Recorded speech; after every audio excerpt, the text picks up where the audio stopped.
धरती से चांद की दूरी लगभग 3,84,400 किलोमीटर है। पृथ्वी से चांद तक पहुंचने में सबसे कम समय 4 दिन अमेरिका को लगा है। वहीं अगर हम चंद्रयान के रास्ते से चांद पर जाते हैं तो लगभग 40 दिन का समय लगेगा। अगर यह मानकर चलें कि हम अमेरिकी स्पेसक्राफ्ट में बैठकर चांद पर जा रहे हैं तो हमें वहां पहुंचने में 4 दिन का समय लगेगा। 4 दिन बाद हम चांद की जमीन पर होंगे। चांद की जमीन पर उतरने के बाद जो हमें सबसे पहले दिखेगा वो है चांद की जमीन। आपको चांद की जमीन उबड़ खाबड़ नजर आएगी। चांद की जमीन पर हर तरफ आपको बड़े बड़े गड्ढे दिखाई देंगे। जब आप चांद की जमीन पर खड़े होकर ऊपर की ओर देखेंगे तो आपको हमारा खूबसूरत ग्रह पृथ्वी नजर आएगा, जिसमें आपको पृथ्वी साफ साफ अपने अक्ष पर घूर्णन करती हुई नजर आएगी, लेकिन आसमान में हमेशा उसकी स्थिरता बनाए रखेगी। अर्थात चांद पर खड़े होकर पृथ्वी को कई वर्षों से अगर हम निहारते रहे तो वह अपनी जगह से टस से मस नहीं होगी। चांद का गुरुत्वाकर्षण पृथ्वी के मुकाबले 6 गुना कम है, यानी चांद की जमीन पर जाने के बाद हमारा वजन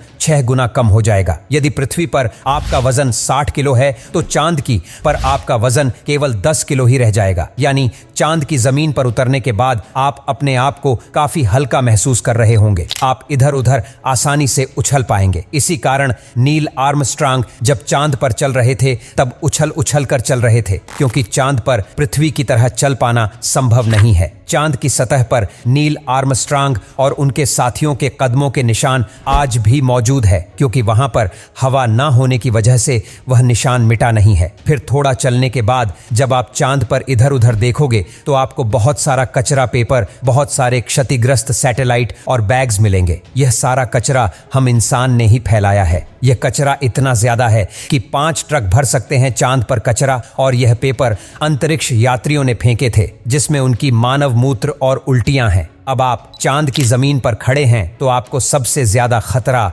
आसमानी मौत का है। चांद का गुरुत्वाकर्षण कम होने की वजह से इसके पास कोई भी वायुमंडल मौजूद नहीं है।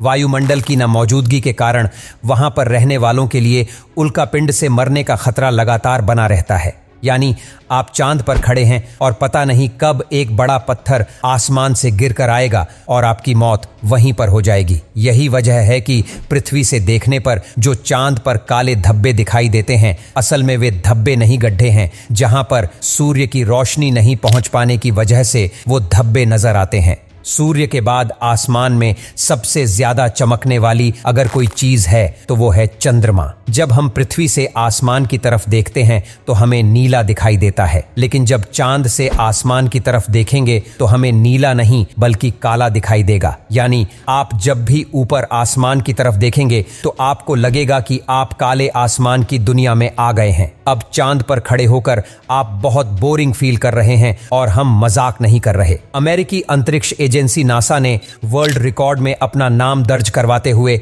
चांद पर वाईफाई की सुविधा उपलब्ध करा दी है, जो कि 3 MBPS तक इंटरनेट स्पीड देता है। यानी आप आराम से चांद पर इंटरनेट चलाकर अपना एंटरटेनमेंट कर सकते हैं। अब आपका मन कर रहा है इंटरनेट तो बहुत हुआ, अब चांद से मैं पृथ्वी पर अपने घर फोन करके बात करता हूं। आपने फोन मिलाया, फोन लग भी गया, लेकिन ये क्या आप बोल रहे हैं, लेकिन आपकी आवाज मुंह से बाहर नहीं आ रही है। जी हां, ये सच है। चांद पर आप कितना भी जोर से चिल्ला लें, आपकी आवाज मुंह से बाहर नहीं आएगी। धरती पर वायु की हमेशा हर जगह उपस्थित रहती है, लेकिन चंद्रमा का अपना कोई वायुमंडल नहीं है, इसलिए वहां पर ध्वनि तरंगों का संचरण सामान्य रूप से संभव नहीं है। यदि आप चंद्रमा पर किसी को पुकार कर बुलाना चाहेंगे तो उस तक आपकी आवाज नहीं पहुंच पाएगी।